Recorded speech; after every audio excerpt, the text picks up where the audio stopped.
So the next exercise we're going to look at is around your brand story.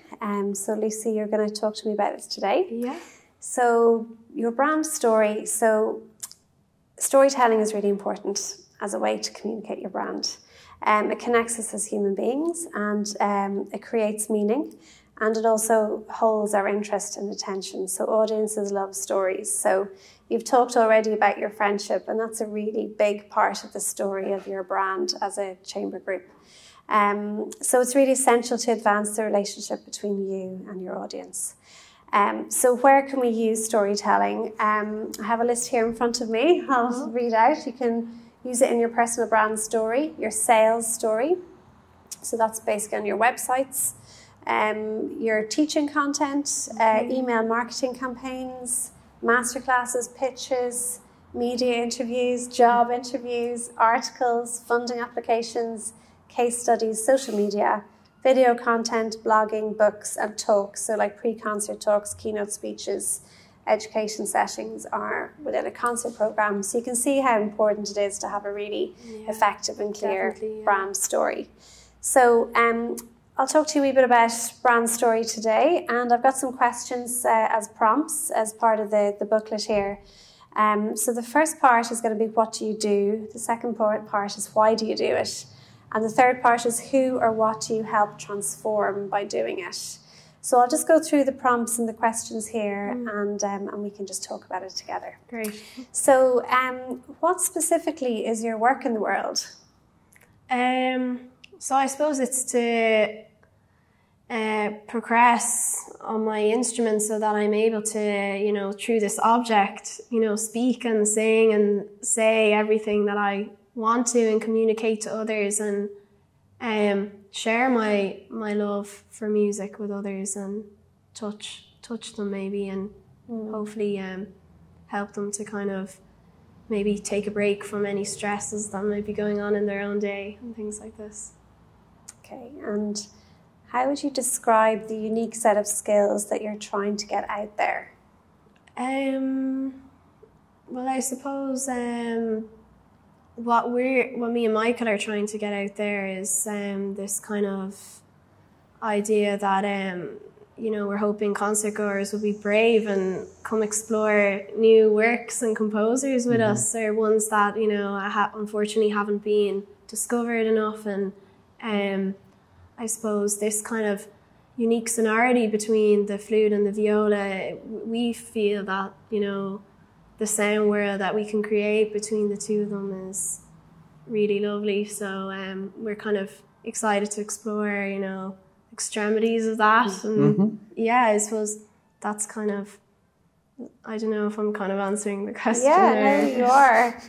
And it says business here, but we could say what sort of business are you hoping to have or to build, and why? So, or what kind of work are you trying to build and why?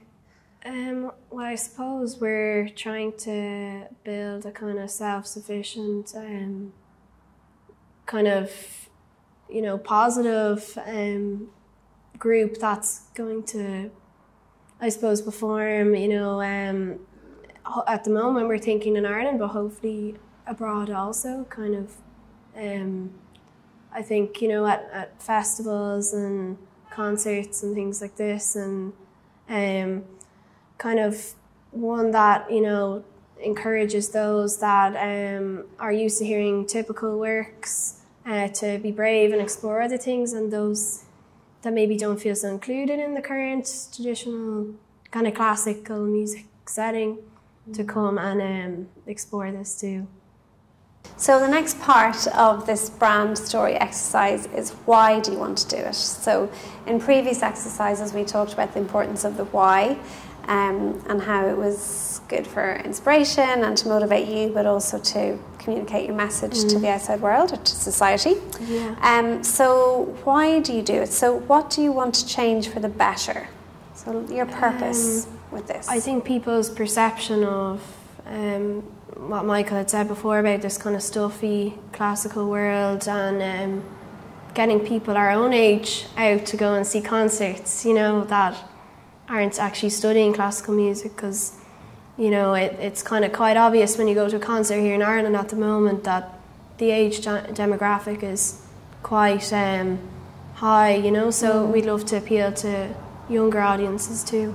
Yeah. And what deeper why motivated you to brave the waters of entrepreneurship or self-employment? Because as musicians, the reality is that we are going to be self-employed, most of us, and we are going to have to be entrepreneurs with that. So what deeper why motivated you to go into this profession knowing that that was a reality? Because I suppose I can't see myself doing the typical 9-to-5 job, you know. I'm the type of person that loves learning new things and doing new things and having a different day, not knowing what it looks like, and this kind of curiosity that Michael talked about, you know.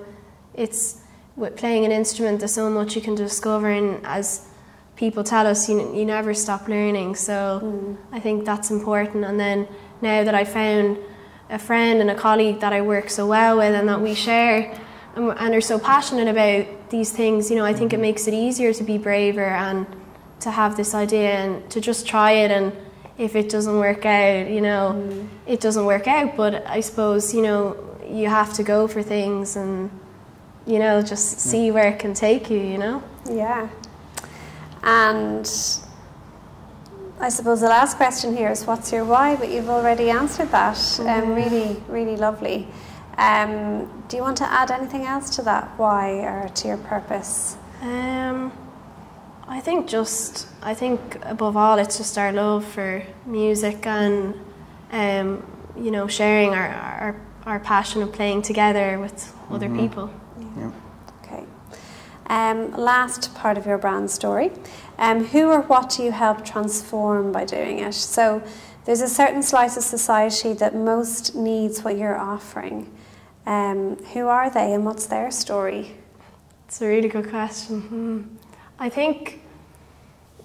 don't know who necessarily most needs it. Like on one side you could say those that are maybe stuck, you know, with this kind of musical canon of going to all these concerts that are maybe offering the same experience, which is great and I still love, but at the same time, you know, they're maybe not opening up themselves to new repertoire and new instruments that they can hear in new sound worlds, and they're not really given the chance also, you know, to hear these concerts. So I think there's, you know, that side of what we can appeal to, but also to those, as I've said before, who don't maybe feel so included in the current kind of classical music scene, and those that we can get involved. And, you know, I'd even thought about concerts for like really young kids and people, you know, and maybe we can recruit some more people to flute and viola.